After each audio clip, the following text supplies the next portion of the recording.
Welcome to this week's episode of Jet Lag in the News. I'm Steve Jasper, aka the Jet Lag Guy. Europe has been affected by fuel shortages due to the current situation in the Persian Gulf. As a result, many airlines in the region are cancelling flights.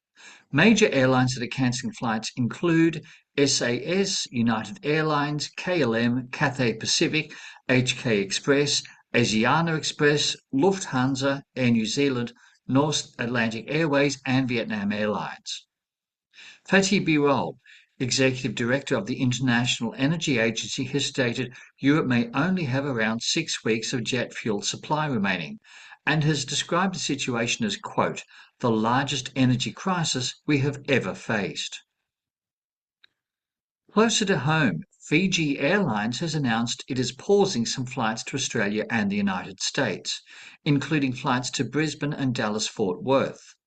However, there will still be flights to these destinations, just not as many. Flights to Sydney and Melbourne will also be reduced in number. easyJet customer service has been extra busy as they reassure customers that their flights will still be running. Kenton Jarvis, easyJet's chief executive, has said regarding the current fuel supplies, quote, we have no concerns. What we're seeing is airports and fuel suppliers working well to bring jet fuel to the airports.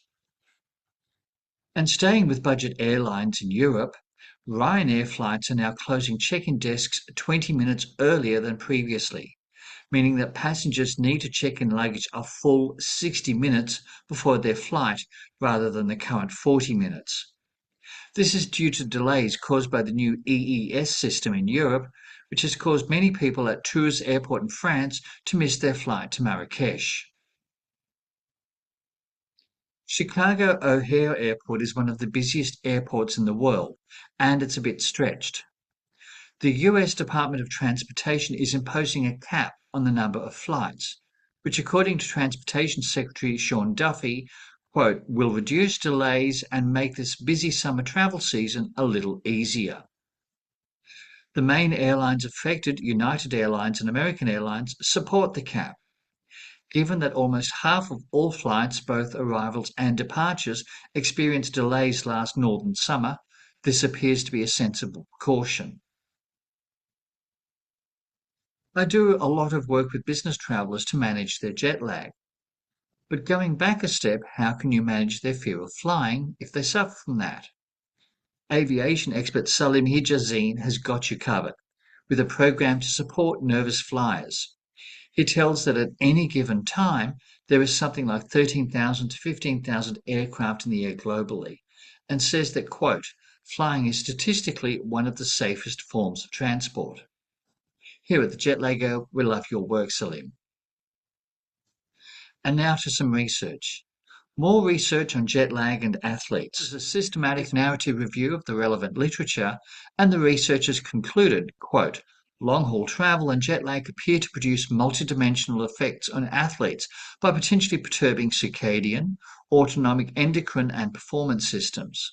The magnitude and trajectory of these disturbances are likely influenced by travel direction, number of time zones crossed, sleep disruption, prior training load, competitive context, and individual susceptibility. And I must admit, it's nice to have your papers cited. And now over to sport. More travel, more jet lag. The NFL is taking overseas. I've mentioned several times about an upcoming game here in Melbourne, Australia, but there's another one coming up in Rio de Janeiro.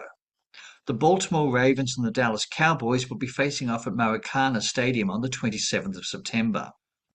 In terms of jet lag, the Ravens have a very slight advantage over the Cowboys.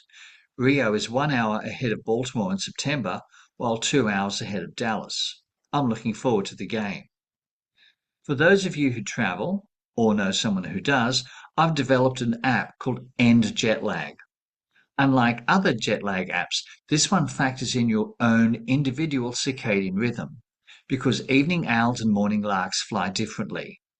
This is available for both Apple and Google devices.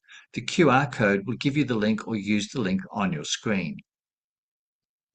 And finally, Western Sydney International Airport, which is scheduled to open this year, took the meaning of the word runway to a whole new level when 22,000 runners ran along The first airport departures runway. at the Western Sydney International The airport will be Airport open on 24/7, foot. unlike the current Sydney airport, which has a curfew. Congratulations to Western Sydney No boarding International passes Airport for needed, organising just this event, bibs. and I'm looking forward to arriving there when it opens. 22,000 people on the If tarmac. you have any questions or want to know more about what I do, check out my website at www.jetlagguide.com.au. This week's jet lag in the news. I'm Steve Jasper, aka the Jet Lag Guy. Thank you for watching.